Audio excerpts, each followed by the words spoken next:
rise in physical violence is due to an increase in the use of the so-called designer drug, which was outlawed last year. Callum Watkinson reports.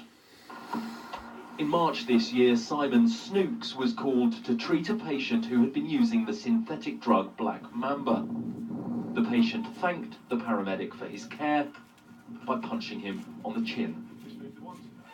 Shock, I was dazed. Don't think I've ever been hit that hard before, ever in my life, and I just felt as though I was in a different world. It was the fourth physical assault on Simon in a 13-year career, and he says abuse of ambulance crews is rising, both verbal and physical. It's on the increase. You know, probably 10 years ago it would be once, you know, maybe twice a year you would get that kind of thing going on. But now it's becoming a daily routine to be verbally abused and even attempting to be physically abused. Recently published figures show there were almost 1,000 assaults in Birmingham alone in the last 5 years. 180 of those took place in the last year. And across the entire area the service covers, there have been nearly 3,500 assaults since 2013, roughly a third of them physical. One backbench MP is campaigning for tougher sentences for those who attack emergency service workers. It introduces a new offence of common assault on an emergency worker. That's the whole range of emergency workers. And that means that you could get a fine and or up to 12 months in prison just for pushing an emergency worker or spitting at them. We believe that an attack on an emergency worker is an attack on all of us. As for Simon, he says he knows the reason for the increase. From my experience this year, certainly, all of the verbally abusive and physical types of assault have all become because of the use of synthetic drugs or Black Mamba. And what proportion of the assaults you've experienced would you say are down to the use of Black Mamba? Well, year to date so far this year, 100%. All of them? Yeah, definitely, yeah. To the extent that I know I commonly refer to Birmingham Town Centre as Mamba City because of the frequency and the amount of calls we get there for those types of situations. The man who assaulted him went to prison for 2 months. But it is somewhat baffling that those who run towards danger to help find themselves so often the target of physical violence. Callum Watkinson, ITV News. 11 students at Warwick University have been suspended after screenshots emerged of a phone messaging group chat allegedly threatening to rape other girls.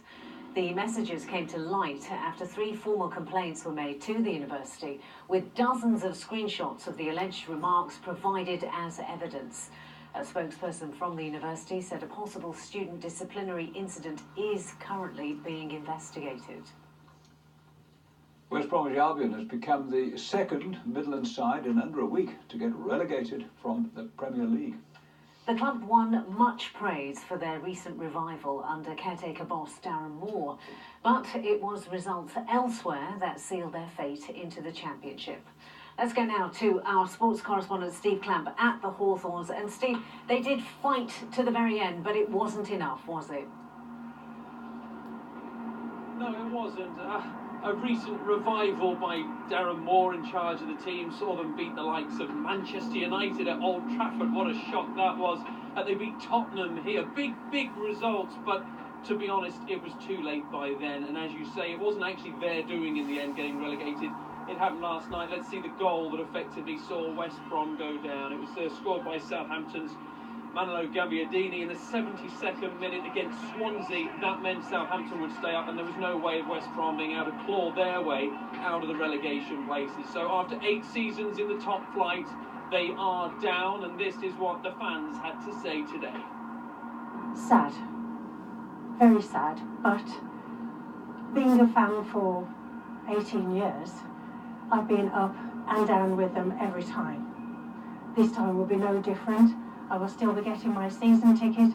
As normal, we all have to stick together. It may have been a little complacent, I think, which is a dreadful thing, complacency.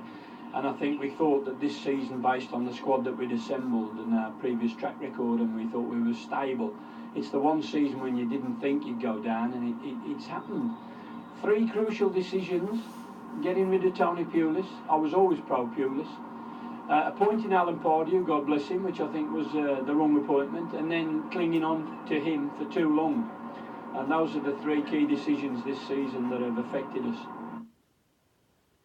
So, Steve, a huge blow for the Midlands football scene, with two long-serving Premier League clubs dropping the league. No, that's right, yes. As you alluded to earlier, Stoke City also relegated. It was, I suppose, in their hands at least. They lost to Crystal Palace again. They had to win to keep their hopes of staying up alive, and they didn't, so they went down before West Brom, which actually was a real sign of how well West Brom have done in recent weeks. They survived that little bit longer, but they have both gone. It will be a big cost to both clubs, and we will look more at the financial impact a little bit later in the programme. Steve, thanks very much. There's always next season. Dozens of children in Shropshire have been identified as at risk of being sexually exploited, with a warning that there may be more. A report from Shropshire Council also found that suspected offenders had targeted young people attending under-18 events at the Butter Market in Shrewsbury. Charlotte Cross was at a meeting with councillors and officials earlier today, so Charlotte joins us now. What's being done about this? Well, Bob, there is a lot going on both out in the community and behind the scenes as well. The Safeguarding Children's Board presented this report to the meeting at Shropshire Council today. In it, they said that they found 67 children at risk of being sexually exploited, 15 of whom are classed as high risk.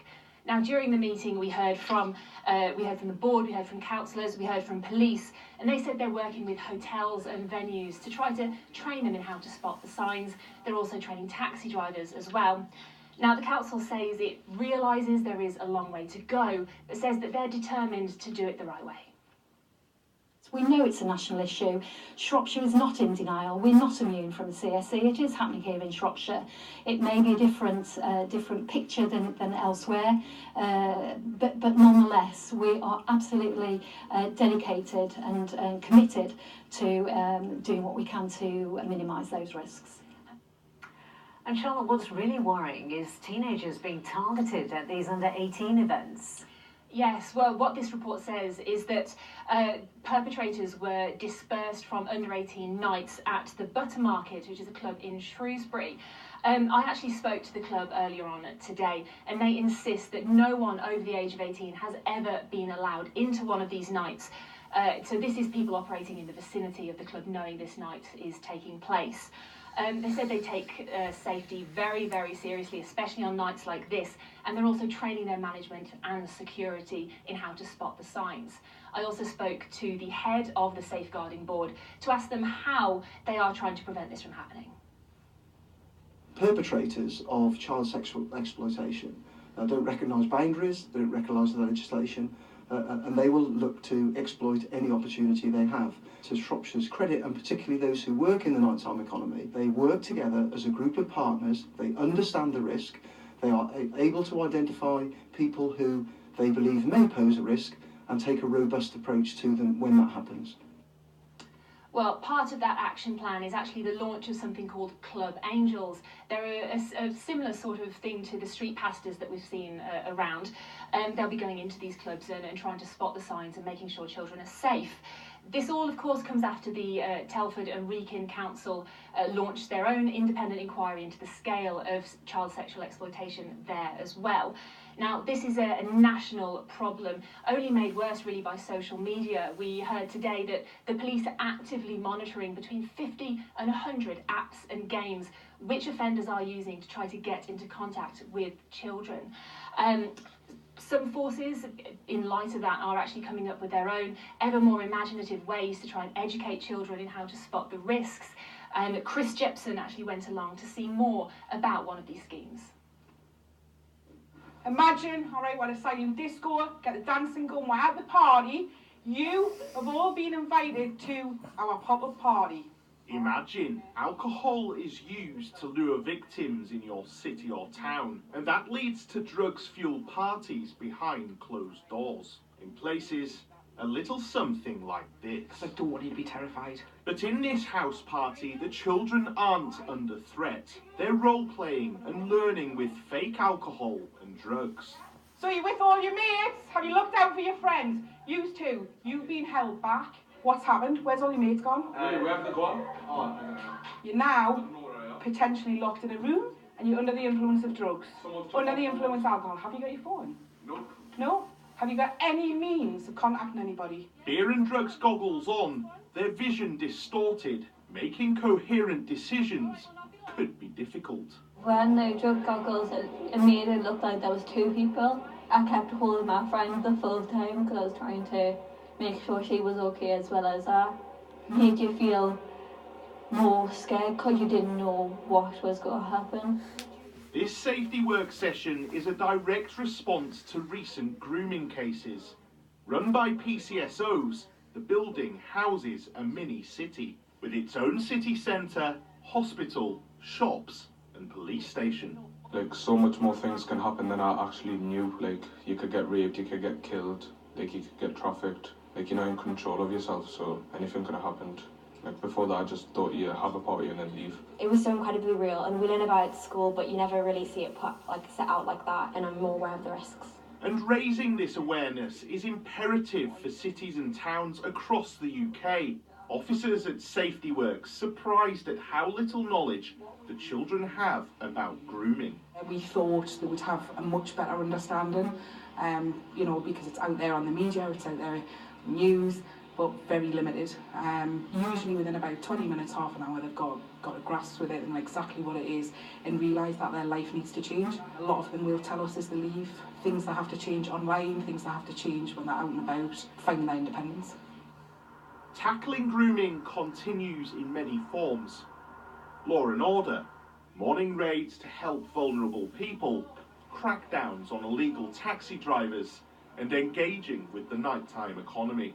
But Safety Works is one example of what the authorities are actively doing to deal with the issue, and it's already had results. It seems clear that they are striking home. If somebody has only met our PCSOs who are delivering this on that occasion and feels the confidence to say to them, I'm a bit worried about this already, then hopefully that means that they are awake to what might be happening and they are likely to confide in a trusted adult like a teacher or perhaps a parent. We've actually had one or two disclosures in Safety Works from young people who've been either being abused or who've been frightened that they might be. It's hoped this small initiative will help prevent more grooming scandals across the country. Chris Jepson, ITV News. Wolverhampton City Council has launched a specialist project to help local members of the Windrush generation who've been wrongly identified as illegal immigrants. The Paulette Wilson Windrush Citizenship Project will support residents who arrived from the Commonwealth but either did not get or have lost the right documentation. It's thought there are thousands of people in the city who are affected. That includes Paulette Wilson, who moved to Wolverhampton from Jamaica in the 1960s. She was recently threatened with deportation. It's a positive thing that something good has come out of this. Me getting nearly deported to Jamaica. So it's a good thing that I hope I'm doing. That's the most important thing to me, helping other people. I'm glad that she's here with me today and I'm glad she didn't get ripped away from us. But I've still got that, I always have that little, what would have happened, you know, but she's here and that's all that matters. We are the first to do this right across town. We're hoping that others will follow. We're hoping to work with other organisations and local authorities across countries to actually develop this project on a national scale if they so wish. It's just gone at 6:15 and you're watching ITV News Central. Still to come on the programme. Our word games are keeping